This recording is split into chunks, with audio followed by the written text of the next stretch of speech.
আসসালামু আলাইকুম। জি, recording start করা হয়েছে। জি, আমরা শুরু করতে পারি ইনশাআল্লাহ। জি, ইনশাআল্লাহ। আমাদের দার্স চলবে 1 ঘন্টা ভাইজান। আমাদের দাঁড় চলবে 50 মিনিট আর 10 মিনিট প্রশ্নোত্তর পর্ব। ওকে, ঠিক আছে ইনশাআল্লাহ। ইনশাআল্লাহ। আসসালামু আলাইকুম ওয়া রাহমাতুল্লাহি ওয়া বারাকাতুহু। আলহামদুলিল্লাহ ওয়াসসালাতু ওয়াসসালামু আলা রাসূলিল্লাহ ওয়া আলা আলিহি ওয়া সাহবিহি ওয়া মাওয়ালাহ, আম্মা বা'দ। আউযু বিল্লাহি মিনাশ শাইতানির রাজীম। ওয়া লাকাদ বা'আসনা ফি কুল্লি উম্মাতির রাসূলা আন ইয়াবুদুল্লাহ ওয়াজতানিবুত তাগুত। আলহামদুলিল্লাহ, যাবতীয় প্রশংসা আল্লাহ সুবহানাহু ওয়া তাআলার জন্য। আল্লাহ রাব্বুল আলামিন যিনি আমাদেরকে ভালো রেখেছেন এবং সুন্দরভাবে একটি সবচেয়ে গুরুত্বপূর্ণ বিষয় তাওহীদের দার্সে আমাদেরকে অংশগ্রহণ করার তৌফিক দিয়েছেন, আলহামদুলিল্লাহ। শান্তি ও দরুদ বর্ষিত হোক রাসূলুল্লাহ সাল্লাল্লাহু আলাইহি ওয়াসাল্লামের প্রতি। আল্লাহুম্মা সাল্লি আলা মুহাম্মদ। সম্মানিত দিনপ্রিয় আমাদের বিভিন্ন এলাকা থেকে, বিভিন্ন দেশ থেকে, পৃথিবীর বিভিন্ন প্রান্ত থেকে যারা আমাদের সাথে সংযুক্ত আছেন এবং আমাদের এই আলোচনা শুনবেন, সকলকেই আল্লাহ রাব্বুল আলামিনের পক্ষ থেকে পরিপূর্ণ নিরাপত্তা এবং রাহমত এবং বারাকাত আল্লাহর নিকটে কামনা করছি। আল্লাহ রাব্বুল আলামিন আমাদের প্রত্যেককে ঈমানের সাথে সুস্থ রাখুন, আল্লাহুম্মা আমিন। সম্মানিত প্রিয় উপস্থিতি, আজকে আমরা একটি গুরুত্বপূর্ণ দার্সের সূচনা করতে যাচ্ছি, আলহামদুলিল্লাহ। সেটা হলো, আমাদের ভাই যেমন বলে দিয়েছেন, কিতাবুত তাওহীদ বিশ্বব্যাপী একটি সহিহ আকীদা মানহাজের অন্যতম কোরআন সুন্নাহ ভিত্তিক একটি বৈপ্লবিক কিতাব। যেই বই মুহাম্মদ ইবনে আব্দুল ওয়াহাব রাহিমাহুল্লাহ, যিনি একজন অনেক বড় সংস্কারক এবং শাইখুল ইসলাম ছিলেন, যিনি বিশ্বের, বিশেষ করে আরব উপদ্বীপ সহ আরো বিভিন্ন জায়গার অসংখ্য মানুষের সঠিক আকীদা বিশ্বাসের সংস্কারে যার অবদান অনেক বেশি, যেটা আমরা বলে শেষ করতে পারবো না। আল্লাহ রাব্বুল আলামিন তাকে জাযায়ে খায়র দান করুক, আল্লাহুম্মা আমিন। তো আমরা সেই কিতাবের একটি ভাষ্য ব্যাখ্যা গ্রন্থ, যেটা সর্বপ্রথম সেই কিতাবের ব্যাখ্যা করা হয়েছে, সেটা হলো, আমরা সেই কিতাবটা আজকে ইনশাআল্লাহ দ্বারা শুরু করব। সেটা হলো তাইসিরুল আজিজুল হামিদ ফি শারহি কিতাবিত তাওহীদ। অনেক বড় একটি কিতাব, আমার কাছে মূল খণ্ডটা রয়েছে, যেটা এই ব্যাখ্যা সহ 2 খণ্ডে 1600 পৃষ্ঠায় লেখা অনেক সুন্দর একটি ব্যাখ্যা। কিতাবুত তাওহীদের যতগুলো ব্যাখ্যা হয়েছে, তন্মধ্যে সর্বপ্রথম এবং সবচেয়ে উৎকৃষ্ট এবং সুন্দর মানের ব্যাখ্যা হলো এটা। আমরা জানি কিতাবুত তাওহীদের ব্যাখ্যা বর্তমান সময় পর্যন্ত বিভিন্ন ভাষায়, বিশেষ করে আরবি ভাষায় 15 থেকে 16টি ব্যাখ্যা রয়েছে, আলহামদুলিল্লাহ, যেগুলো প্রত্যেকটাই অনেক চমৎকার এবং বিশ্বের বিভিন্ন প্রান্তে সেগুলো ছড়িয়ে ছিটিয়ে রয়েছে।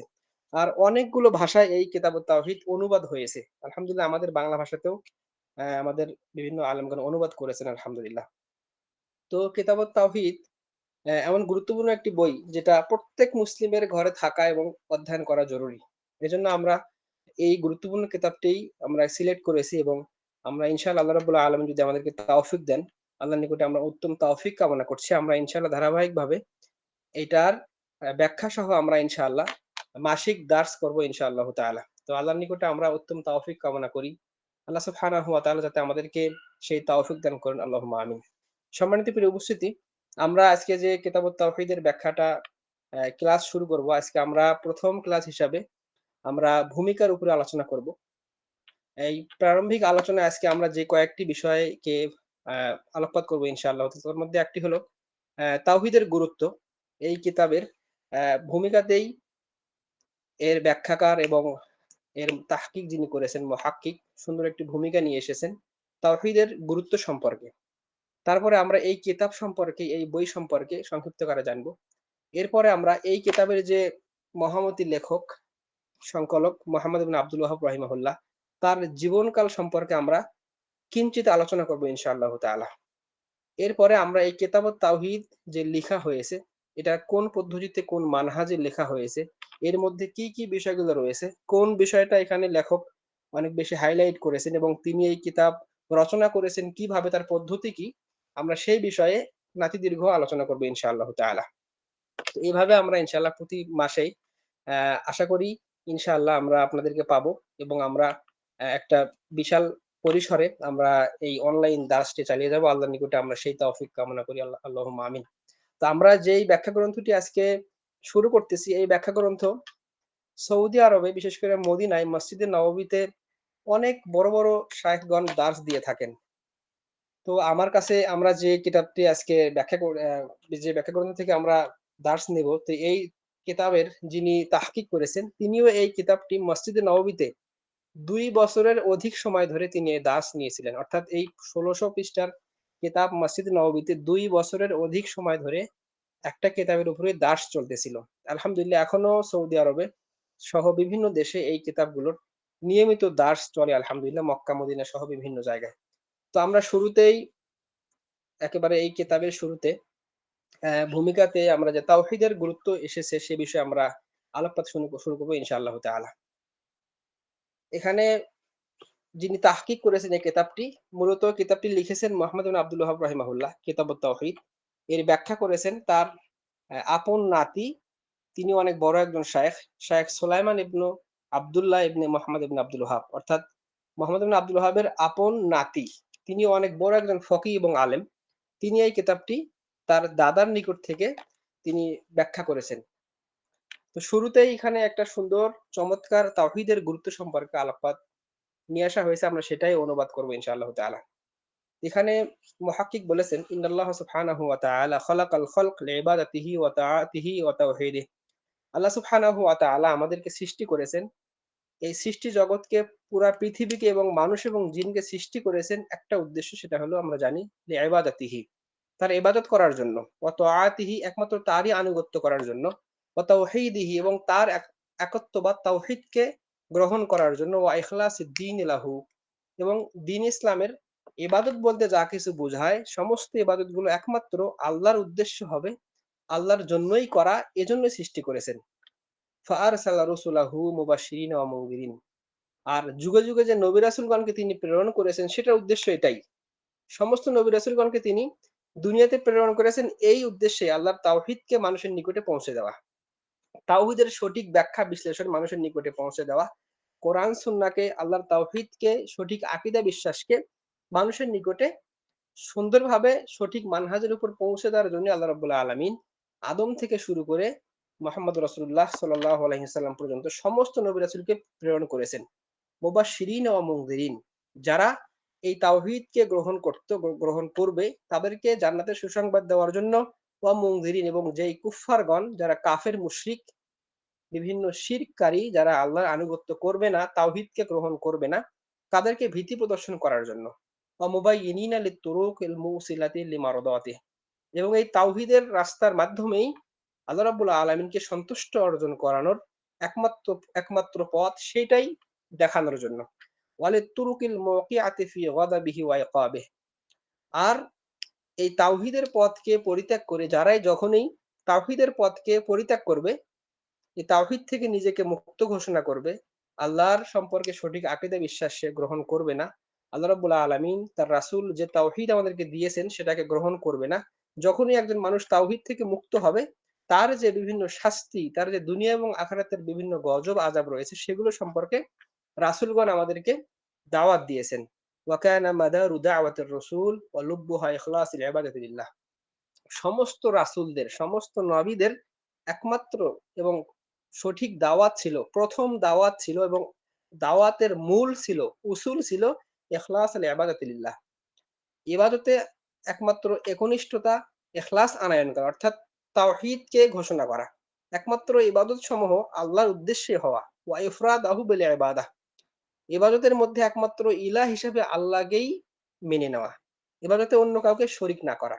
কারণ যখনই কোনো মানুষ ইবাদত আল্লাহ ছাড়া অন্যের দিকে করবে, অল্প কোনো অংশ আল্লাহ ছাড়া অন্যের দিকে নিসবত করবে, সেটা স্পষ্ট শিরক হয়ে যাবে এবং সেখান থেকে তখন ইখলাস বিনষ্ট হয়ে যাবে। আর ইখলাস বিনষ্ট হলে, ইবাদতের উদ্দেশ্য আল্লাহ ছাড়া অন্য দিকে হলে, সেটা স্পষ্ট শিরক হবে এবং সেই ইবাদত কখনোই আল্লাহ কবুল করবেন না। ওয়ান নাহি আনিশ শিরকি ওয়াত তাহযীর মিন।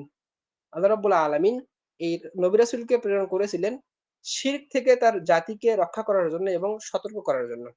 তো রাসূলুল্লাহ সাল্লাল্লাহু আলাইহি ওয়াসাল্লাম তিনিও তার জীবদ্দশায় নবুয়তের পর থেকে আজীবন তিনি এই কাজটি করে গেছেন। মক্কায় মানুষদেরকে দাওয়াত দিয়েছেন, 13টি বছর এই তাওহীদের দাওয়াত দিয়েছেন, মদিনায় এই তাওহীদের দাওয়াত দিয়েছেন এবং এই তাওহীদকে কেন্দ্র করেই মানব জীবনের অন্যান্য বিষয়গুলোকে তিনি সুন্দরভাবে সজ্জিত করেছেন, এমনকি ইসলামিক রাষ্ট্র তিনি গঠন করেছেন এই তাওহীদের ভিত্তিকে কেন্দ্র করেই। এটা হলো আসল। তাওহীদ কেন্দ্রিক সমাজ সংস্কার না হলে কোনোভাবেই একটা রাষ্ট্র, একটা সমাজ, একটা পরিবার, একটা দেশ ইসলামিক রাষ্ট্র হতে পারে না। ইসলামিক রাষ্ট্রের সবচেয়ে অন্যতম গুরুত্বপূর্ণ দিক হলো মানুষের আকীদা সংস্কার করা।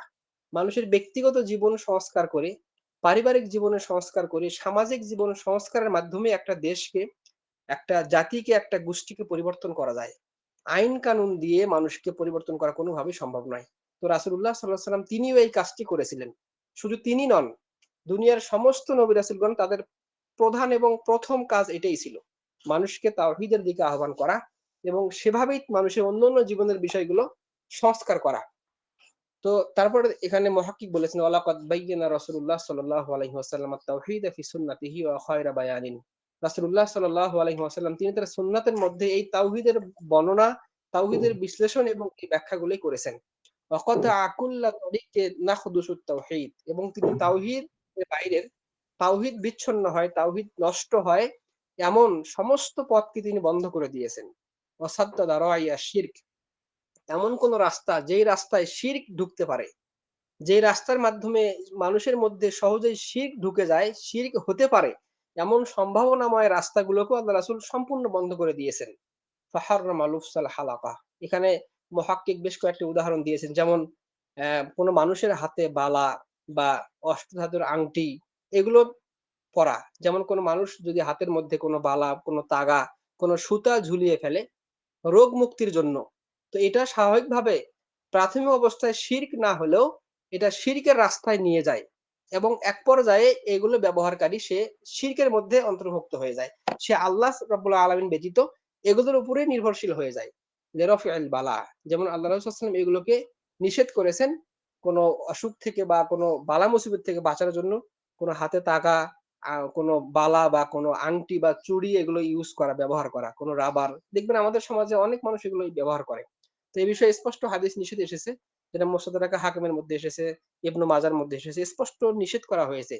কোনো পুরুষ মানুষ বা কোনো মহিলা রোগ মুক্তির লক্ষ্যে কোনো আংটি বা কোনো সুতা, কোনো তাগা এগুলো ব্যবহার করতে পারবে না। কারণ এগুলো মানুষকে শিরকের দিকে নিয়ে যায়। ওয়াত তাশাউম, অশুভ লক্ষণ। এটাকে কেন নিষেধ করা হয়েছে? ওয়া হাদদারা মিনাল গুলু, বাড়াবাড়ি করাকে কেন নিষেধ করা হয়েছে? মানুষ মানুষকে নিয়ে বাড়াবাড়ি করতে, করতে একেবারে চরম পর্যায়ে নিয়ে যায়। এমনকি শিরকের মধ্যে প্রবেশ করে। এজন্য রাসূলুল্লাহ সাল্লাল্লাহু আলাইহি ওয়াসাল্লাম বলেছেন, "তোমরা আমাকে নিয়ে বাড়াবাড়ি করো না।" যেমনভাবে বনী ইসরাইলগণ তাদের নবীকে নিয়ে বাড়াবাড়ি করতে, করতে তারা নবীদেরকে আল্লাহর স্থানে বসিয়ে দিয়েছে। যেমন ঈসা আলাইহিস সালামকে তারা বাড়াবাড়ি করতে, করতে আল্লাহর সন্তান, আল্লাহ হিসেবে গ্রহণ করেছে। আস্তাগফিরুল্লাহ ওয়া আতুবু ইলাইহি। এভাবে রাসূলুল্লাহ সাল্লাল্লাহু আলাইহি ওয়াসাল্লাম যেকোনো বাড়াবাড়ি কাজকে নিষেধ করেছেন এজন্যই এগুলো শিরকের দিকে আহ্বান করে এবং এগুলোর মাধ্যমে মানুষ শিরকে নিমজ্জিত হয়। অশুভ লক্ষণ বলতে ইসলামে কিছু নেই। মানুষ যেকোনো শুভ লক্ষণ, অশুভ লক্ষণ গ্রহণ করলে এগুলোই একসময় মানুষকে শিরকের মধ্যে নিমজ্জিত করে।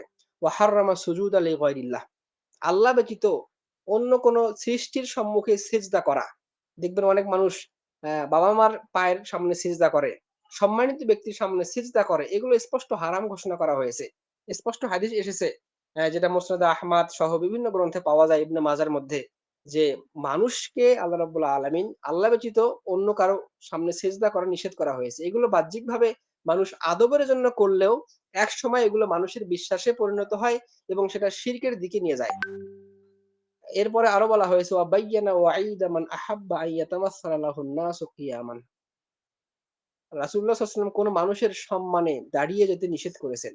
কোন সম্মানিত ব্যক্তি, কোন মানুষ আসলে তার সম্মানে যে আমরা দাঁড়িয়ে যাব, বসে থেকে দাঁড়াবো, এটাকেও নিষেধ করেছেন। এজন্যই এগুলোও একসময় মানুষের চরম বাড়াবাড়ি হয়ে যায় এবং এই ভক্তি একসময় মানুষকে শিরক করিয়ে ছাড়ে। ওয়া হাররামাত তাসবিরা লিযাওয়াতিল আরওয়াহ, যেকোনো মানুষ পশু-পাখির ছবি নির্মাণ করা, অঙ্কন করা এবং ছবি উঠানো এটাকেও হারাম করা হয়েছে এজন্যই শিরক থেকে বাঁচার জন্য। কারণ এগুলোর মাধ্যমে একসময় মানুষ শিরকের দিকে পৌঁছে যায়। ওয়াগায়রু যালিকা মিম্মা হুয়া ওয়াসিলাতুন ইলা শিরক আও যারিআতুন ইলাইহি। এই কয়েকটি উদাহরণ এবং এছাড়াও এরকম সম্ভাবনাময় সমস্ত রাস্তাগুলো যেগুলো একসময় মানুষকে শিরকের দিকে আহ্বান করে, এই সমস্ত পথগুলো আল্লাহ রাব্বুল আলামিন আদম সন্তান আমাদের জন্য নিষেধ করেছেন। এবং আল্লাহ রাসূল সাল্লাল্লাহু আলাইহি ওয়াসাল্লামের মানহাজ ছিল এগুলোতে সবচেয়ে বেশি কঠোরতা অবলম্বন করা। তিনি শিরকের সাথে কোনো বিন্দু মাত্র আপোস করতেন না এবং তিনি এগুলো থেকে তার উম্মতকে অসংখ্যবার সতর্ক করেছেন। আর আমাদের মানব সমাজে যতগুলো শিরক এর উৎপত্তি হয়েছে এবং চলমান রয়েছে, তার মধ্যে অধিকাংশগুলোই এই যে বিষয়গুলো আমরা উল্লেখ করলাম, এগুলোর মাধ্যমেই হয়ে থাকে। ওয়াকুল্লু যালিকা লিসাদ্দি বাবি শিরক ওয়া কাতআন লিদ্দাবিরিহি। এভাবেই শিরক হতে পারে এমন সম্ভাবনাময় সমস্ত রাস্তাকে আল্লাহ রাসূল সাল্লাল্লাহু আলাইহি ওয়াসাল্লাম বন্ধ করে দিয়েছেন। তো এজন্যই তাওহীদের জ্ঞান যখন আমাদের মধ্যে কম থাকবে, যখন একজন মানুষের মধ্যে তাওহীদ সম্পর্কে শিক্ষা কম কম থাকবে, তখন তার মাধ্যমে শিরক হতে পারে। এজন্যই তাওহীদের পেছনে তাওহীদ অধ্যয়ন, তাওহীদের বিষয়ে মানুষের দাওয়াত দেওয়া, তাওহীদের নসিহা গ্রহণ করা, এই সময়টা সবচেয়ে গুরুত্বপূর্ণ সময়। এখানে মুহাক্কিক স্পষ্ট বলেছেন, ওয়া ইন্না আওলা মা তুসরিফু ফীহিল আওকাত ওয়া খায়রু মা ইয়ামালুহুল ইনসানু হুয়াল ইহতিমামু বিতাওহীদিল্লাহ ওয়া ইখলাসিদ দীন লাহু ইলমান ওয়া আমালান ওয়া দাওয়াতান ওয়া বায়ানান। মানুষ তার জীবনে, তার সারা জীবনে যত কাজ, যত সময় অতিবাহিত করবে, সবচেয়ে গুরুত্বপূর্ণ সময় হলো যেই সময়ে সে তাওহীদ শিক্ষা গ্রহণ করবে। তাওহীদের জ্ঞান সে নিজের মধ্যে নেওয়ার চেষ্টা করবে। তাওহীদ অনুযায়ী আমল করবে এবং এই তাওহীদের দাওয়াত মানুষকে পৌঁছে দিবে। এই সময়টা সবচেয়ে বেশি গুরুত্বপূর্ণ সময়। এজন্য আমরা আল্লাহর নিকটে তৌফিক কামনা করি আমাদের এই দার্সগুলো, বিশেষ করে তাওহীদ, আকীদা, মানহাজের দার্সগুলোতে যাতে আমরা এই যে সময়গুলো ব্যয় করে আমরা এই দার্সগুলো গ্রহণ করব, আল্লাহর নিকটে আমরা আশা করতে পারি আমাদের এই সময়গুলো ইনশাআল্লাহ খুব গুরুত্বপূর্ণ সময় হবে। যেমনটা আল্লাহ রাব্বুল আলামিন এবং তার রাসূল সাল্লাল্লাহু আলাইহি ওয়াসাল্লাম আমাদেরকে তাওহীদের গুরুত্ব সম্পর্কে বলেছেন। আলহামদুলিল্লাহ। তো আমরা ইনশাআল্লাহ এই তাওহীদের দার্স আমরা বুঝবো, শিক্ষা গ্রহণ করব এবং এ অনুযায়ী আমল করব এবং মানুষকে যথাসাধ্য দাওয়াত দেব আলহামদুলিল্লাহ। তো এই কিতাবুত তাওহীদ, এই কিতাব সম্পর্কে আমরা সংক্ষিপ্তকারে পরিচয় আপনাদেরকে করিয়ে দেব। তো এই কিতাবটি মুহাম্মদ ইবনে আব্দুল ওয়াহাব রাহিমাহুল্লাহ তিনি যে রচনা করেছেন, তো এর ব্যাখ্যা গ্রন্থ, এর টিকা এবং এই কিতাবকে কেন্দ্র করে অনেক কিতাব রচিত হয়েছে এবং এর প্রতিটি বাব, প্রতিটি অধ্যায়, পরিচ্ছেদ নিয়ে অনেক আলোচনা রয়েছে এবং অসংখ্য আলেমদের দার্স রয়েছে। এমন কোনো মুহাক্কিক আলেম পাওয়া যাবে না যিনি কিতাবুত তাওহীদের বিষয়ে এর উপরে দার্স দেন নাই। আলহামদুলিল্লাহ। তো আমরা যেই কিতাবুত তাওহীদের ব্যাখ্যাটা আজকে আমরা যেই কিতাব থেকে দার্স ইনশাআল্লাহ গ্রহণ করব, সেটা ছিল কিতাবুত তাওহীদের ১ম ব্যাখ্যা গ্রন্থ। যেটা তিনি মুহাম্মদ ইবনে আব্দুল ওয়াহাব রাহিমাহুল্লাহ তিনি তার জীবনের শুরুর দিকে তিনি যখন বসরায় ইরাকে অবস্থান করছিলেন সেখানে তিনি রচনা করেছেন। আমরা বিস্তারিত আলোচনা পাবো ইনশাআল্লাহ তাআলা এর ভিতরে। তো আমরা এখন সংক্ষিপ্ত করে আলোচনা করব এই কিতাবুত তাওহীদের বিষয়ে, যে এই কিতাবুত তাওহীদটা কিভাবে রচনা করা হয়েছে। এই বইটার মধ্যে আমরা কি কি বিষয় আলোচনা পাবো এবং এই কিতাবুত তাওহীদ এর বিষয়বস্তুটা কি। কিতাবুত তাওহীদের বিষয়বস্তু হলো, ইন্না কিতাবাত তাওহীদ মাওদুউন ফি বায়ানি মা বাআসাল্লাহু বিহি রাসূলাহ মিন তাওহীদিল ইবাদাহ। তাওহীদের যে ৩টা ভাগ রয়েছে, তাওহীদুল উলুহিyyah, তাওহীদুর রুবুবিyyah, তাওহীদুল আসমা ওয়াস সিফাত, এই ৩টা ভাগের যেকোনো একটা ভাগকে কেউ যদি অস্বীকার করে সে কোনোভাবেই মুসলিম হতে পারবে না। তার ঈমান থাকবে না। তো তাওহীদের যে সবচেয়ে গুরুত্বপূর্ণ অংশ সেটা হলো তাওহীদুল ইবাদাহ। অর্থাৎ আল্লাহ রাব্বুল আলামিনকে ইলাহ হিসাবে, একমাত্র সত্যিকার ইলাহ হিসেবে আল্লাহ রাব্বুল আলামিনকে মান্য করা এবং যাবতীয় ইবাদতগুলো, যাবতীয় ইবাদত বন্দিকে একমাত্র তার উদ্দেশ্যে হওয়া, এটা হলো তাওহীদুল ইবাদাহ। তো মুহাম্মদ ইবনে আব্দুল ওয়াহাব রাহিমাহুল্লাহ যখন তিনি তার জামানায় পুরো আরব বিশ্বে এমন অবস্থা ছিল যে সময়ে শিরক বিদআতে পরিপূর্ণ ছিল। বিশেষ করে মুহাম্মদ বিন আব্দুল ওয়াহাব রাহিমাহুল্লাহ তার যে এলাকা ছিল, সেই এলাকা সহ আশপাশের পরিবেশ এত জঘন্য ছিল। কবর পূজা, মানুষকে, মৃত ব্যক্তিকে নিয়ে বিভিন্ন পূজা, বিভিন্ন শিরকি কর্মকাণ্ড মানুষ করত। মানুষের নিকটে ওয়াসিলা অবলম্বন করা, মৃত ব্যক্তির নিকটে সাহায্য প্রার্থনা করা, জাদুর আশ্রয় নেওয়া, তারপরে বিভিন্ন যত নিকৃষ্ট কাজগুলো ছিল, অর্থাৎ বড় বড় শিরক গুলো সেই সমাজে অনেক বেশি ছিল। যেমনটা শিরকের আস্তানা আমাদের দেশ সহ ভারত উপমহাদেশে বর্তমান সময় পর্যন্ত আমরা লক্ষ্য করতে পারি, এমন বা এর চেয়েও জঘন্যতম শিরক আরব উপমহাদেশে সে সময় ছিল। এমনকি মসজিদে নববীতে এসে রাসূলুল্লাহ সাল্লাল্লাহু আলাইহি ওয়াসাল্লামের কবরের নিকটে এসে মানুষ অনেক কিছু চাইতো, যেটা স্পষ্ট শিরক। আল্লাহ রাসূল তার নিকটে এসে সাহায্য চাইতো। এবং মসজিদে নববীতে যারা এসেছেন তার পাশে যে সাহাবীদের কবর রয়েছে সেই প্রত্যেকটি কবর বড়, বড় সাহাবীদের কবরের উপরে মাজারের মতো বড়, বড় বিভিন্ন মিনার ছিল। এভাবে সৌদি আরব সহ আরব এই জাজিরাতুল আরবে, আরব উপমহাদেশে এবং আরব উপদ্বীপের বিভিন্ন দেশগুলোতে আশপাশের দেশ যেমন সিরিয়াতে, তারপরে বাসরাতে, ইরাকে এগুলোতে শিরকের একেবারে অনেক বড় কারখানা ছিল। তো সেজন্যই এই কিতাবুত তাওহীদে মুহাম্মদ ইবনে আব্দুল ওয়াহাব রাহিমাহুল্লাহ তিনি যে বিষয়টি সবচেয়ে বেশি হাইলাইট করেছেন সেটা হলো তাওহীদুল ইবাদাহ। যখনই মানুষ এই তাওহীদুল ইবাদা অর্থাৎ একমাত্র ইবাদতগুলো আল্লাহর উদ্দেশ্যেই হবে এই তাওহীদকে ভুলতে শিখেছে, তখন সেই এলাকায় সেই মানুষের উপরে শিরক বেশি অবতারিত হয়েছে। যে অঞ্চলের মানুষরা যত বেশি তাওহীদের জ্ঞান থাকবে, বিশেষ করে তাওহীদুল ইবাদাহ, তাওহীদুল উলুহিয়াতের জ্ঞান থাকবে, সেই মানুষরা শিরক করবে না। তো সেই দিক থেকে লক্ষ্য করে তিনি এই বইটি রচনা করেছেন যেখানে বায়ানি মা বাআতাল্লাহু বিহি রাসূলাহ। আল্লাহ রাসূল সাল্লাল্লাহু আলাইহি ওয়াসাল্লামকে আল্লাহ রাব্বুল আলামিন যেই দাওয়াত দিয়ে পাঠিয়েছেন সেটা হলো তাওহীদুল ইবাদাহ। তাওহীদে উলুহিয়াতের দাওয়াত দেওয়ার জন্য। মক্কার মানুষরা রাসূলুল্লাহ সাল্লাল্লাহু আলাইহি ওয়াসাল্লাম যখন মক্কায় ইসলাম নিয়ে আসেন সে সময় মক্কার কাফেররা আল্লাহকে রব হিসেবে মানত কিন্তু ইলাহ হিসেবে মানত না। তারা বিশ্বাস করত যে আল্লাহ রাব্বুল আলামিন তাদেরকে সৃষ্টি করেছেন, তিনি রিজিক দেন, তিনি সবকিছুর ক্ষতি এবং কল্যাণের মালিক। তিনি মানুষকে মৃত্যু দেন ইত্যাদি রব হিসাবে তিনি দুনিয়ার সৃষ্টি করেছেন, সবকিছু সৃষ্টি করেছেন। আমরা একবার তার দিকে মারা যাব, ফিরে যাব। এগুলোকে তারা বিশ্বাস করত। অর্থাৎ তাওহীদের রুবুবিয়তকে তারা অকাট্য বিশ্বাস করত যেটা কোরআনের মধ্যে অসংখ্য আয়াত দ্বারা প্রমাণিত। আমরা ইনশাআল্লাহ নির্দিষ্ট বিষয়ে সে বিষয়ে আলোচনা করব তাওহীদের রুবুবিয়ত বিষয়ে। কিন্তু তারা তাওহীদে উলুহিয়াতের মধ্যে শিরক করত। তারা হবলকেও মানত এবং আল্লাহকেও মানত। তারা আল্লাহর নিকটে কোনো ইবাদত করার জন্য মধ্যস্থতা গ্রহণ করত, ওসিলা গ্রহণ করত।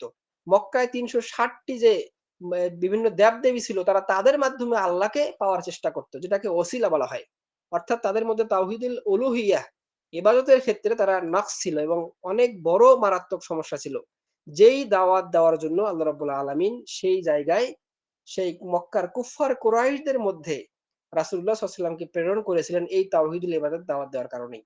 এজন্যই যখন তিনি বলেছিলেন কুলু লা ইলাহা ইল্লাল্লাহ, হে মক্কার কুরাইশগণ তোমরা বলো আল্লাহ ছাড়া সত্যিকারে কোনো মাবুদ নাই। তখন তারা বলেছিল তাব্বান লাকা ইয়া মুহাম্মদ, মুহাম্মদ তোমার হাত ধ্বংস হোক। কারণ তারা বুঝেছিল যে মুহাম্মদ যেই দাওয়াত দিচ্ছে সাল্লাল্লাহু আলাইহি ওয়াসাল্লাম এই দাওয়াত গ্রহণ করলে আমরা আর এই ৩৬০ টি মূর্তি এই দেবতা এদের আর পূজা করতে পারবো না। এদের মাধ্যমে ওসিলা অবলম্বন করতে পারবো না। অর্থাৎ তারা আশ্চর্য হয়ে গেছিল যে কিভাবে আমরা এই মূর্তিগুলোকে এই দেবতাগুলোকে পরিত্যাগ করব। তো মূলত এই শিরক থেকে বাঁচানোর জন্যই সেই সমাজে মোহাম্মদ ইবনে আব্দুল ওয়াহাব রাহিমাহুল্লাহ যিনি আজ থেকে প্রায় ৩০০ বছরের অধিক সময় দুনিয়া থেকে চলে গেছেন, সেই সময়েও এই আরব দেশগুলোর অবস্থা এমন ছিল। শিরকে জরাজন্য অবস্থা ছিল। তো এজন্যই তিনি এই কিতাবুত তাওহীদে তিনি এই তাওহীদুল উলুহিয়্যা অর্থাৎ তাওহীদুল ইবাদতের এই বিষয়গুলো আলোচনা করেছেন এবং হাইলাইট করেছেন বেশি। যেটা কোরআন সুন্নাহর অকাট্য দলিল দিয়ে তিনি প্রতিটি কথা বলেছেন। তো কিতাবুত তাওহীদের মধ্যে প্রতিটি অধ্যায়, প্রতিটি পৃষ্ঠায় অসংখ্য কোরআন, সুন্নাহ এবং সালাফদের ইজমা সম্মোচিত দলিল দ্বারা প্রমাণিত। তিনি নিজের পক্ষ থেকে একটি কথাও লেখেন না এখানে কোরআন সুন্নাহর দলিল ব্যতীত। তো এই কিতাবের এই কিতাবটি লেখার একটি সিস্টেম হলো তিনি কিতাব রচনা করেছেন এভাবে যে ইমাম বুখারী রাহিমাহুল্লাহ যারা সহিহ বুখারী পড়েছেন বা শুনেছেন, সহিহ বুখারীতে প্রতিটি অধ্যায় রচনা করার জন্য ইমাম বুখারী রাহিমাহুল্লাহ অনেকগুলো বাব রচনা করেছেন। পরিচ্ছেদ এবং অধ্যায় রচনা করেছেন।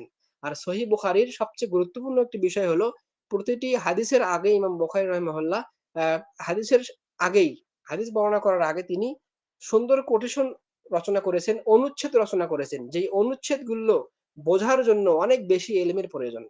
তিনি তার অসংখ্য তার অগণিত জ্ঞান থেকে তিনি এই পরিচ্ছেদগুলো এত সুন্দরভাবে সেট করেছেন যেটা সাধারণ মানুষ বুঝতেই পারবে না। হাদিস নিয়ে গভীর গবেষণা না করলে সেই অ্যা পরিচ্ছেদগুলো বোঝা অনেক কঠিন হয়ে যায়। অনুরূপভাবে কিতাবুত তাওহীদ মুহাম্মদ ইবনে আব্দুল ওয়াহাব রাহিমাহুল্লাহ তিনিও এই ইমাম বুখারী রাহিমাহুল্লাহর এই ধাঁচকে গ্রহণ করেছেন এবং কিতাবুত তাওহীদে তিনিও প্রতিটি বিষয় আলোচনার পূর্বে সুন্দর করে অনুচ্ছেদ রচনা করেছেন এবং সেই অনুচ্ছেদের আলোকে তিনি সেখানে কোরআন এবং হাদিস থেকে দলিল নিয়ে এসেছেন। আর সেই প্রতিটি অনুচ্ছেদ কোন কোরআনের আয়াত অথবা কোন আল্লাহ রাসূলের হাদিস অথবা কোন সাহাবীদের আসার এটা ব্যতীত তিনি গ্রহণ করেন নাই। অর্থাৎ প্রতিটি অনুচ্ছেদ তিনি কোরআন সুন্নাহর আদলেই নিয়ে এসেছেন এবং তিনি এটাতে বিভিন্নভাবে বাব নিয়ে এসেছেন, যেমনটা বলা হয়েছে বা'দা যিকরুল আদিল্লা মিনাল কিতাব ওয়াস সুন্নাহ ওয়াল আথার আস-সালাফিয়্যাহ ইয়াযকুরুল ফাওয়াইদুল মুস্তামবিতা। এরপরে তিনি কি করেছেন, হাদিস কোরআন নিয়ে আসার পরে তিনি হাদিস কোরআন থেকে বিভিন্ন ফায়দা, বিভিন্ন মাসআলা তিনি উদ্ঘাটন করেছেন, মাসআলা উল্লেখ করেছেন। আন তরিকি মাসাইল ফাকামা আন্না ফিকহ আল ইমাম বুখারী ফি তাববিবিহি। ইমাম বুখারী রাহিমাহুল্লাহ সহিহ বুখারীতে যেভাবেই এই নীতিটি অবলম্বন করেছেন, সেম নীতি অবলম্বন করেছেন মুহাম্মদ ইবনে আব্দুল ওয়াহ্হাব রাহিমাহুল্লাহ আমাদের এই আলোচ্য কিতাবে কিতাবুত তাওহীদে। তো এই কিতাবুত তাওহীদের মধ্যে তিনি যে হাদিসগুলো নিয়ে এসেছেন, সে হাদিসগুলোতে তিনি কতগুলো হাদিস নিয়ে এসেছেন। আর সবচেয়ে বড় বিষয় হলো যে আমরা সকলে চিনি শাইখুল ইসলাম ইবনু তাইমিয়া রাহিমাহুল্লাহ, যিনি ছিলেন একজন মুজাদ্দিদ এবং শাইখুল ইসলাম, অনেক বড় একজন সংস্কারক, যিনি তার দুনিয়ায় থাকা অবস্থায় তার বেশ কিছু ছাত্র তিনি তৈরি করেছিলেন, যারা তারপরে বড় বড় ইমাম হিসাবে পরিচিত হয়েছিলেন আলহামদুলিল্লাহ। যেমন ইমাম ইবনুল কাইয়িম আল জাওজি রাহিমাহুল্লাহ, অনেক বড় একজন ফকিহ, গবেষক এবং বড় একজন আলেম, যিনি হলেন ইবনু তাইমিয়া রাহিমাহুল্লাহর সরাসরি ছাত্র। ইমাম যাহাবী রাহিমাহুল্লাহ, যিনি অনেক বড় একজন জারহ ওয়াত তা'দীলের ইমাম। এভাবে অনেক বড় বড় ইমামকে তিনি তৈরি করে রেখে গেছিলেন শাইখুল ইসলাম ইবনু তাইমিয়া রাহিমাহুল্লাহ।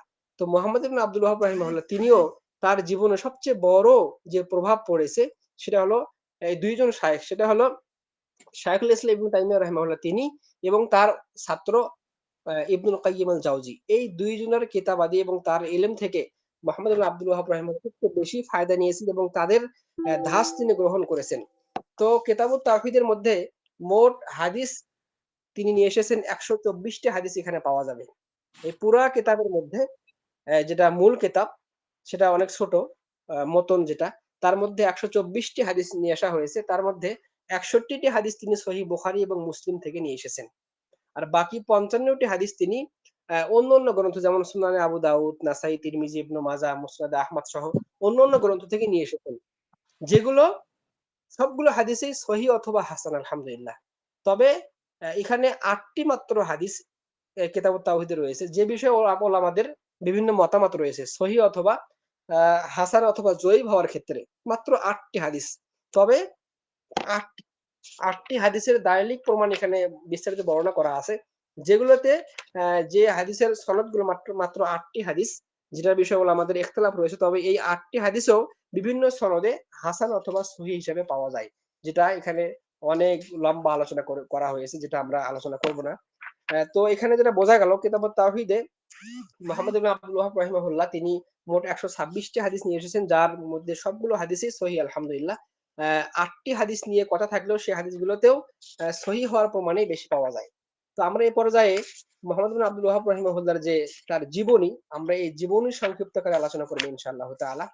যেখানে আমরা সুন্দরভাবে পাবো যে মুহাম্মদ ইবনে আব্দুল ওয়াহ্হাব রাহিমাহুল্লাহর তার জীবনীর সাথে তাওহীদের একটি গুরুত্বপূর্ণ বিষয়, এমনকি একটা দেশ, একটা জাতি, একটা জেনারেশন চেঞ্জ হয় কিভাবে, তার অনেক গুরুত্বপূর্ণ ফলাফল আমরা পাবো। বিশেষ করে সৌদি আরব, যে আমরা ইসলামিক কান্ট্রি এবং তাওহীদের দেশ হিসেবে জানি। তো এই তাওহীদের দেশ হওয়ার জন্য সৌদি আরবে এটা এত সহজেই হয় নাই। অনেক সংস্কারক তাদের জীবনের, সারা জীবনের মূল্য তাওহীদের পিছনে তাদের যে অনেক মেহনত, এই মেহনতের মাধ্যমে এই তাওহীদের দেশ এসেছে। কারণ এখানে সৌদি আরবে এর ইতিহাস আপনারা পড়বেন। এখন যে আলে সৌদ যারা আছেন, যাদের শুরু হয়েছিল মোহাম্মদ বিন সাউদ রাহিমাহুল্লাহ তার থেকে। তার আগে যে ছিল ওসমানী খেলাফত আমলে, ওসমানীদের সময়ে এই সৌদি আরব সহ বিভিন্ন জায়গায় অসংখ্য শিরক বিদআতের আখড়া ছিল। সেগুলো থেকে মূলত সংস্কার করেই এই তাওহীদের দেশ সৌদি আরবে পরিণত হয়েছে, যেটা মুহাম্মদ ইবনে আব্দুল ওয়াহ্হাব রাহিমাহুল্লাহর জীবনী থেকে আমরা স্পষ্ট প্রমাণ পাবো ইনশাআল্লাহ তাআলা। তো আমরা তার জীবনী যে আলোচনা করব, সেটা জীবনীটা সংকলন করেছেন শেখ সালেহ ইবনে আব্দুল্লাহ আল আবুদ হাফিজাহুল্লাহ। মদিনা ইসলামী বিশ্ববিদ্যালয়ের একসময়ের চ্যান্সেলর ছিলেন, যিনি আকীদা ডিপার্টমেন্টের অনেক বড় একজন শায়েখ এবং তিনি আকীদা বিষয়ের উপর ডক্টরেট করেছেন। তিনি প্রমাণ সহকারে সুন্দরভাবে শায়েখ মুহাম্মদ বিন আব্দুল ওয়াহ্হাব রাহিমাহুল্লাহর জীবনী রচনা করেছেন। সেখান থেকে আমরা আপনাদেরকে সংক্ষিপ্ত আকারে বর্ণনা করব। মুহাম্মদ ইবনে আব্দুল ওয়াহ্হাব রাহিমাহুল্লাহ তিনি জন্মগ্রহণ করেন ১১১৫ হিজরিতে, যেটা ইংরেজিতে ১৭০৩ খ্রিস্টাব্দে। তিনি 1115 হিজরিতে জন্মগ্রহণ করেন এবং 1206 হিজরিতে মারা যান। অর্থাৎ তিনি 1703 খ্রিস্টাব্দে জন্মগ্রহণ করেন এবং 1792 খ্রিস্টাব্দে তিনি মারা যান। অর্থাৎ 91 বছর তিনি জীবিত ছিলেন। তার পরিপূর্ণ নাম হলো মুহাম্মদ ইবনে আব্দুল ওহাব ইবনে সুলাইমান ইবনে আলী ইবনে মুহাম্মদ ইবনে আহমদ ইবনে রাশেদ ইবনে বারিদ ইবনে মুহাম্মদ ইবনে মুশাররফ আল ওয়াহাবি আত-তামিমি। তিনি বিখ্যাত তামিমি গোত্রে জন্মগ্রহণ করেন এবং তার গোত্র যেটা নিসবত করা হয় প্রসিদ্ধ গোত্র বনু তামিম। যে তামিম গোত্র সম্পর্কে হাদিসের মধ্যে স্পষ্ট এসেছে, রাসূলুল্লাহ সাল্লাল্লাহু আলাইহি ওয়াসাল্লাম স্পষ্ট বলেছেন যে হাদিসটি সহিহ বুখারীতে বর্ণিত হয়েছে যে তামিম গোত্রের মানুষরা হুম আসাদ্দু উম্মতি আলাদ দাজ্জাল, তারা দাজ্জালের বিপরীতে সবচেয়ে কঠোর থাকবে। অর্থাৎ দুনিয়াতে যখন যেভাবেই সঠিক ইসলামকে বিকৃত করার চেষ্টা করবে মানুষরা, সেটা দাজ্জাল সহ অন্যান্যরা করবে। তো তার বিপক্ষে এই তামিম গোত্রের এমন কিছু মানুষ আসবে যারা এই বিপক্ষে লড়বে। তো মুহাম্মদ ইবনে আব্দুল ওয়াহাব রাহিমাহুল্লাহর জীবন থেকে এটাই বোঝা যায় তিনিও একজন অনেক বড় সংস্কারক ছিলেন, যিনি পুরো আরব বিশ্বকে চেঞ্জ করে দিয়েছিলেন। একটা জেনারেশনকে তিনি চেঞ্জ করেছিলেন এই তাওহীদের মাধ্যমে। তো তিনি 1115 হিজরিতে জন্মগ্রহণ করেন আল ওয়াইনা নামক জায়গায়, যেটা বর্তমান সৌদি আরবের যে রিয়াদ রয়েছে রাজধানী, এখান থেকে বেশ কিছু দূরে একটা অঞ্চল, সেটা হলো নাম হলো ওয়াইনা। তো তিনি প্রাথমিক জীবনে তিনি জন্মগ্রহণ করেন একটা আলেম পরিবারে। তার বাবা আব্দুল ওয়াহাব রাহিমাহুল্লাহ তিনি ছিলেন অনেক বড় একজন ফকিহ, অনেক বড় একজন আলেম এবং সেই সময়ের কাজী, তিনি বিচারক ছিলেন সেই এলাকার। তো তার পরিবারটাই মূলত আলেম পরিবার। তার বাবা ছিলেন অনেক বড় একজন আলেম। তো মুহাম্মদ ইবনে আব্দুল ওয়াহাব রাহিমাহুল্লাহ তার জীবনের প্রাথমিক পর্যায়ে বাবার নিকটেই ইসলামের বেসিক গুলো শেখেন এবং তিনি 10 বছর বয়সে কোরআনের হাফেজ হন এবং তিনি 12 বছর বয়সে তার বাবা তাকে মসজিদের মানুষের নিকটের সালাতের ইমামতির দায়িত্ব দেন এবং সেই বছরে তিনি বিবাহ সম্পন্ন করেন। মাত্র 12 বছর বয়সে বিবাহ সম্পন্ন করেন। তো তারপরে মুহাম্মদ ইবনে আব্দুল ওয়াহাব রাহিমাহুল্লাহ তার বাবার নিকটে তাফসীর, হাদিস, ফিকহ সহ ইসলামের গুরুত্বপূর্ণ বিষয়গুলো তিনি তার বাবার নিকট থেকেই শিক্ষা অর্জন করেছিলেন আলহামদুলিল্লাহ। তো সেই সময় মুহাম্মদ ইবনে আব্দুল ওয়াহাব রাহিমাহুল্লাহ তারপরে কয়েক বছর পরে তিনি তার পরিবারের সাথে করে তারা মক্কায় হজ করতে আসেন। তো হজে এসে তিনি মক্কা মদিনার অনেক বড় বড় আলেমদের সাথে তিনি অনেক বিষয় আলোচনা করেন ইসলামের বিভিন্ন বিষয়কে নিয়ে। তার মধ্যে 2 জন শায়েখের নাম এখানে এসেছে, যেই শায়েখের ইলম থেকে মুহাম্মদ ইবনে আব্দুল ওয়াহাব রাহিমাহুল্লাহ তার জীবনের অনেক বড় উপকার পেয়েছেন। একজন হলো শায়েখ আব্দুল্লাহ ইবনে ইব্রাহিম আল সাইফ, আরেকজন মুহাদ্দিস মুহাম্মদ হায়াত আস-সিন্দি। দ্বিতীয় জন আমাদের ভারত উপমহাদেশের একজন বড় মুহাদ্দিস, যিনি ছিলেন মুহাম্মদ ইবনে আব্দুল ওয়াহাব রাহিমাহুল্লাহর সরাসরি শিক্ষক, মুহাদ্দিস মুহাম্মদ হায়াত আস-সিন্দি। আরেকজন আব্দুল্লাহ ইবনে ইব্রাহিম আল সাইফ। এই 2 জন শায়েখের অনেক গুরুত্বপূর্ণ দিক নির্দেশনা তিনি গ্রহণ করেন। এরপরে তিনি ইলম অর্জনের জন্য ইরাকের দিকে চলে যান। হজ থেকে বাসায় ফিরে গিয়ে তিনি ইরাকে চলে যান। সে সময় ইরাকে তিনি হাদিস শেখার জন্য সেখানে যান।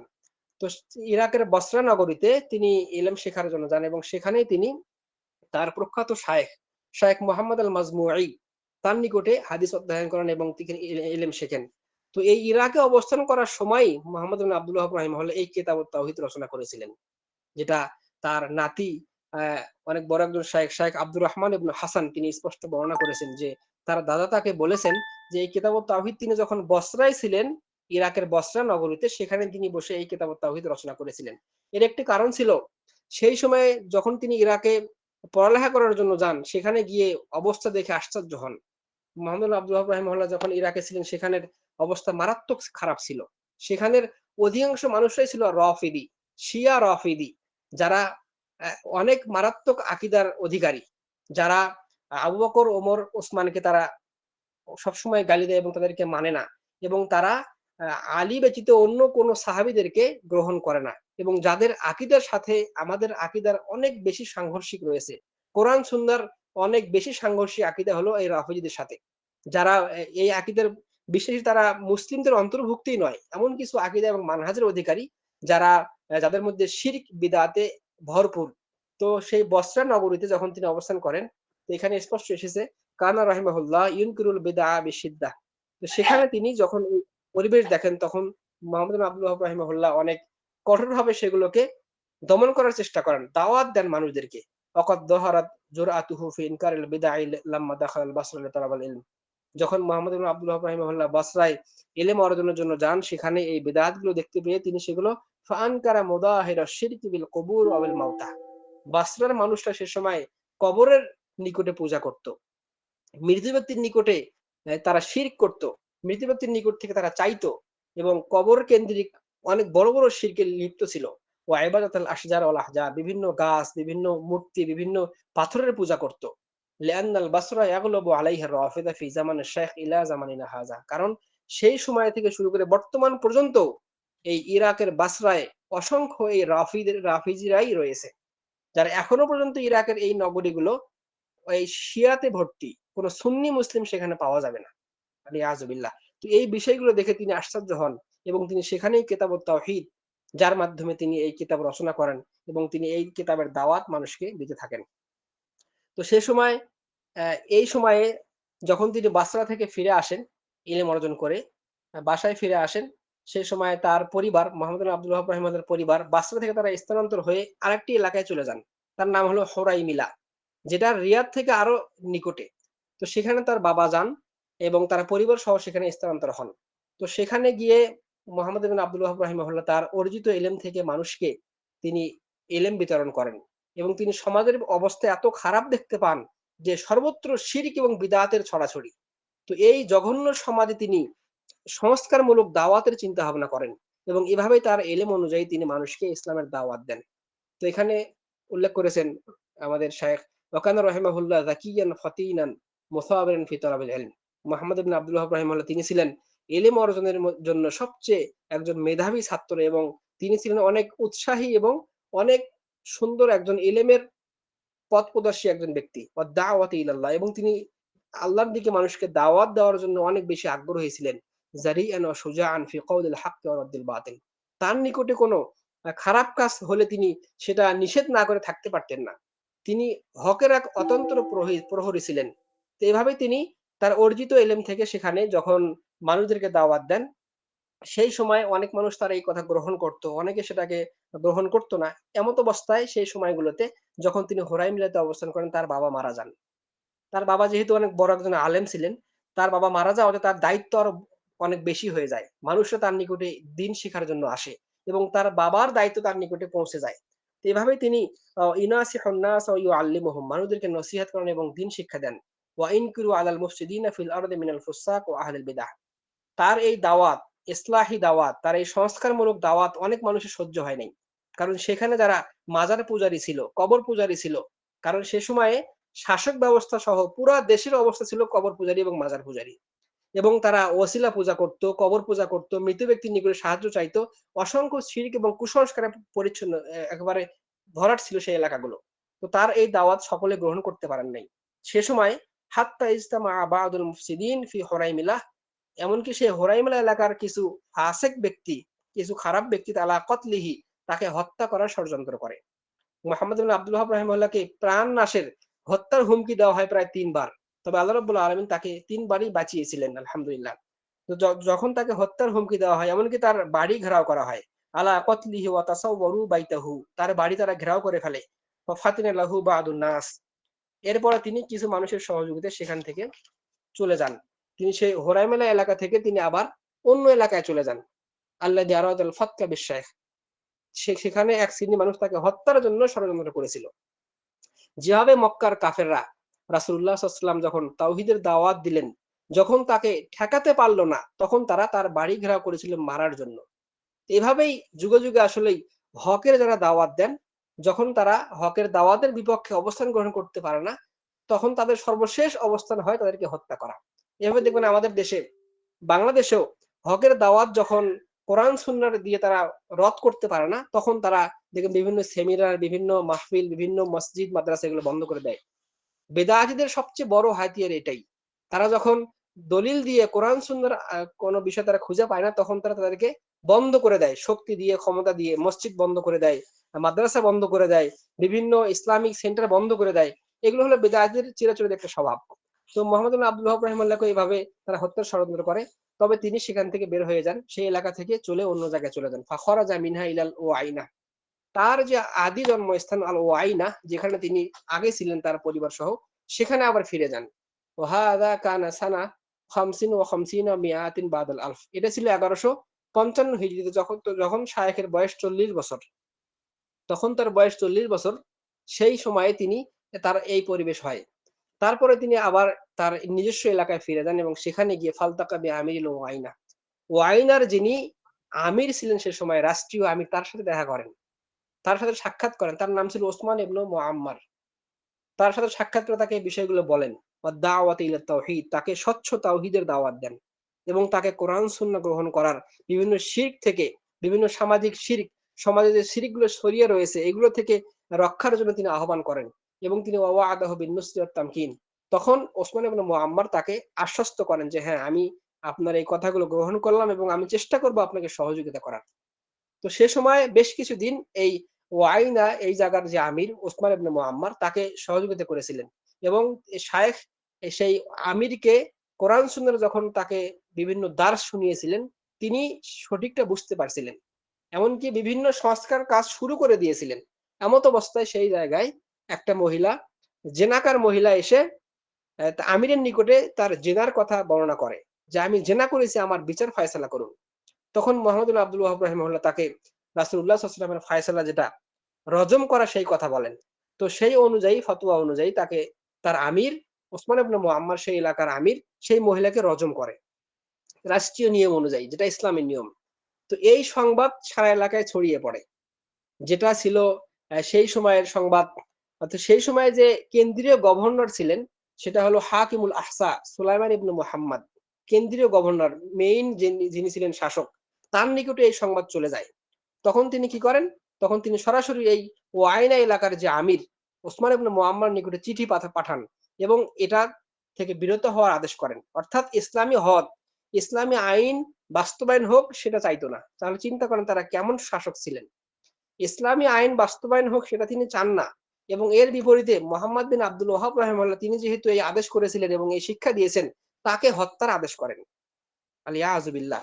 এভাবেই মুসলিমদের, দেখবেন মুসলিমদের, মুসলিম শাসকের তারা নাম ধরেই তারা এভাবেই আল্লাহর আইনগুলো দুনিয়া থেকে বিদায় করার জন্য সবসময় পায়তারা করত। তো এই সময় যখন এই অবস্থা হয়, তখন ওসমান ইবনে মুআম্মারের প্রতি চাপ সৃষ্টি করে কেন্দ্রীয় গভর্নর থেকে, সরকারের পক্ষ থেকে, যে আপনাকে বহিষ্কার করা হবে, অনেক কিছু ভয় দেখানো হয়। তখন তিনি এই বিষয়কে না সামলাতে পেরে মোহাম্মদ ইবনে আব্দুল ওয়াহাব রাহিমাহুল্লাহকে তার নিকট থেকে চলে যাওয়ার আদেশ করেন যে, আমি আপনাকে রক্ষা করতে পারলাম না, আমি আমার দায়িত্ব থেকে সরে আসতে পারবো না এবং কেন্দ্রীয় সরকার আমার বিপক্ষে অবস্থান নিচ্ছে এবং তারা এর বিপরীতে বলছে, এজন্য আমাকে, আমি আপনাকে আর সহযোগিতা করতে পারলাম না, আপনি এখান থেকে চলে যান।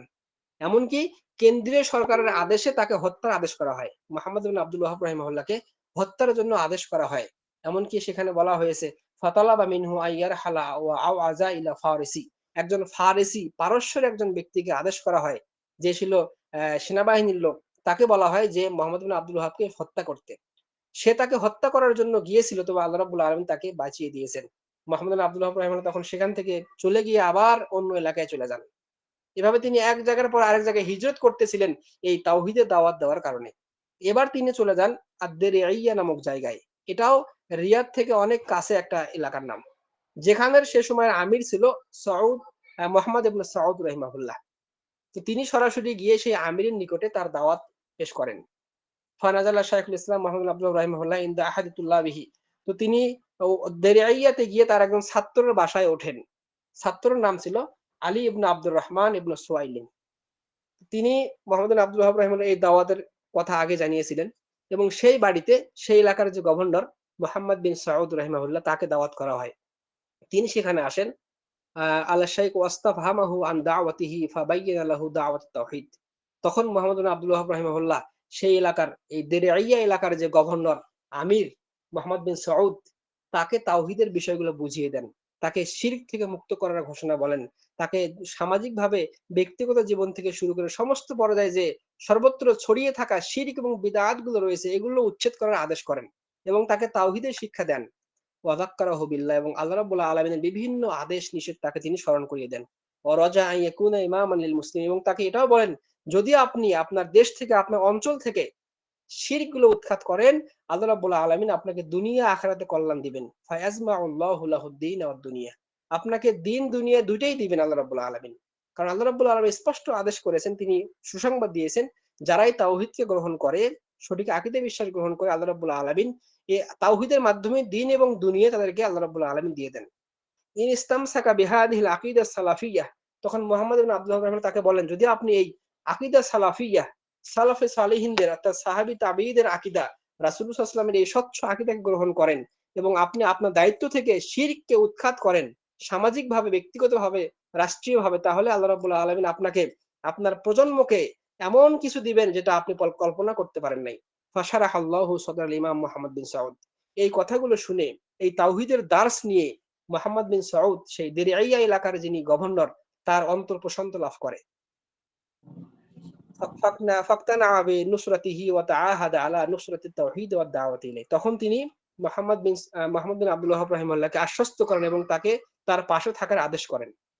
তো এভাবেই এই মুহাম্মদ বিন সাউদ, ইনি ছিলেন সৌদি রাষ্ট্রের প্রথম প্রজন্মের একবারে প্রথম ব্যক্তি, যার থেকে এই সৌদির বর্তমান রাষ্ট্র আমরা দেখতে পাচ্ছি। এবং শত শত বছর থেকে এই সৌদি রাষ্ট্রে তাওহীদের রাষ্ট্র হিসেবে পরিণত হয়েছে এই মুহাম্মদ বিন সাউদ তার দাওয়াতেই। তাকে যে দাওয়াত দিয়েছিলেন সেটা হলো মুহাম্মদ বিন আব্দুল ওয়াহাব রাহিমাহুল্লাহ, যার তাওহীদের দাওয়াতের বদৌলতে আল্লাহ রাব্বুল আলামিন এই আরব বিশ্ব থেকে যাবতীয় শিরক গুলো, বিদআত গুলো উচ্ছেদ করার তৌফিক দিয়েছেন, আলহামদুলিল্লাহ। তো এভাবেই ফাআসসাসাত নওয়াদুদ দাওলাতুস সাউদিয়াল উলা, সৌদি প্রথম রাষ্ট্র গঠিত হয় তাওহীদের উপরে। ফি যালিকাল ইয়াউম মিন আমিন 1158 হিজরিতে, আল্লাযী আত্তাফাকা ফীহি সাইফ ওয়াল কালাম, যেটাতে মুহাম্মদ বিন আব্দুল ওয়াহাব রাহিমাহুল্লাহর পরামর্শ ছিল এবং ক্ষমতা ছিল মুহাম্মদ বিন সাউদ রাহিমাহুল্লাহ। তারা এভাবেই এই রাষ্ট্রকে এভাবেই চেঞ্জ করেছেন। যেটা আমরা এখান থেকে বুঝতে চাইলাম যে মুহাম্মদ বিন আব্দুল ওয়াহাব রাহিমাহুল্লাহর জীবনী থেকে আমরা যেটা স্পষ্ট পেলাম যে তাওহীদের মাধ্যমে একটি দেশকে পরিবর্তন করা সম্ভব। আমাদের সময় একেবারে শেষের দিকে, আমরা আর 10 মিনিট সময় পাবো। তো আমরা ইনশাআল্লাহ শেষ করে দিব, একটু আলোচনা করি। সেটা হলো যে মুহাম্মদ বিন আব্দুল ওয়াহাব রাহিমাহুল্লাহর জীবনী থেকে আমরা যেটা বুঝতে পারি যে তাওহীদের মাধ্যমে একটি অঞ্চলকে, একটি এলাকাকে, একটি দেশকে পরিবর্তন করা সম্ভব, যেটা মুহাম্মদ বিন আব্দুল ওয়াহাব রাহিমাহুল্লাহ স্পষ্ট দেখিয়ে দিয়েছেন। তো সৌদি আরব সহ আরব উপমহাদেশে, আরব উপদ্বীপের আশপাশের যে দেশগুলো এখনো পর্যন্ত শিরক বিচ্ছিন্ন অবস্থায় রয়েছে, কোনো শিরকের স্থান নেই, অসংখ্য বেদাত মুক্ত রয়েছে, এগুলোর একটি কারণ সেখানে তাওহীদের দাওয়াত মানুষ গ্রহণ করেছিল, তাওহীদ শিখেছিল। এজন্য এখনো পর্যন্ত আশ্চর্য হতে হয়, সৌদি আরবের একজন ট্যাক্সি চালক, একজন ড্রাইভার, তার যে তাওহীদের জ্ঞান রয়েছে, আমাদের দেশের অনেক বড় বড় মানুষেরও সেই তাওহীদের জ্ঞান নেই। কারণ একটি রাষ্ট্রীয়ভাবে, একটি সামাজিক সংস্কারের মাধ্যমে তাওহীদের জ্ঞান যখন মানুষের মধ্যে আসবে, তখন একটা সমাজ পরিবর্তন হতে বাধ্য। এজন্যই মুহাম্মদ বিন আব্দুল ওয়াহাব রাহিমাহুল্লাহ এভাবেই তিনি সৌদি রাষ্ট্রকে পরিবর্তন করেছিলেন তার তাওহীদের দাওয়াতের মাধ্যমে। তো তার তাওহীদের দাওয়াত গ্রহণ করেছিলেন মুহাম্মদ বিন সাউদ, এবং তার সন্তান যিনি ছিলেন তার পরবর্তীতে খলিফা হয়েছিলেন, যিনি রাষ্ট্রীয় শাসক হয়েছিলেন, আব্দুল আজিজ বিন মুহাম্মদ বিন সাউদ। এরপরে তার সন্তান সৌদ ইবনে আব্দুল আজিজ, যিনি এই দাওয়াত গ্রহণ করেছিলেন এবং তার দাওয়াতে পুরো আরব বিশ্ব পরিবর্তন হয়েছিল। এমনকি মুহাম্মদ বিন আব্দুল ওয়াহাব রাহিমাহুল্লাহর 4টি সন্তান ছিল, ছেলে সন্তান, যারা সব 4 জনই অনেক বড় বড় আলেম এবং ফকিহ, মুজাদ্দিদ ছিলেন।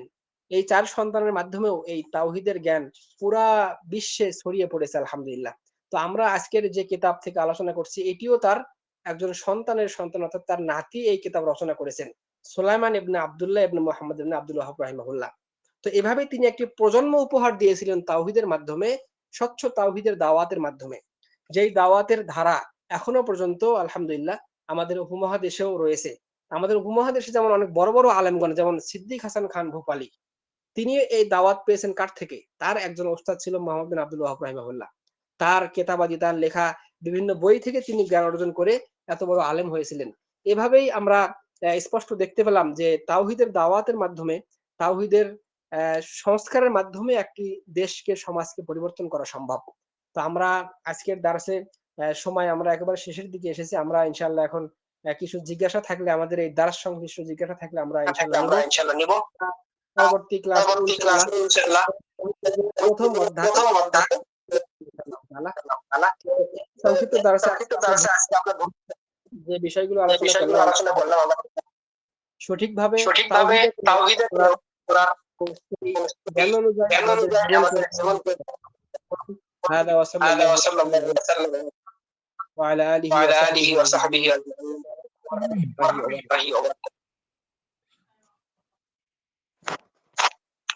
হ্যাঁ, আপনাদের কারোর পছন্দ থাকলে করতে পারেন।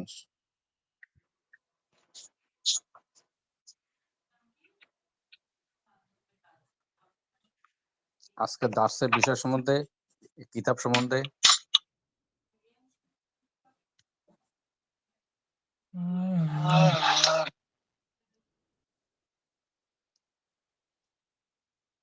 তাহলে আমরা কি শেষ করে দেবো দার্স আজকে? যেহেতু কোনো প্রশ্ন নাই এখন পর্যন্ত। জি, তাহলে আমরা ইনশাআল্লাহ শেষ করতে পারি। জি, ইনশাল্লাহ শেষ করে দেন তাহলে আজকের মতন, ইনশাল্লাহ। বইটা শেষে দোয়া করব। জি। হামদিক আশহাদু আল্লা ইলাহা ইল্লা আনতা আসসালামু আলাইকুম।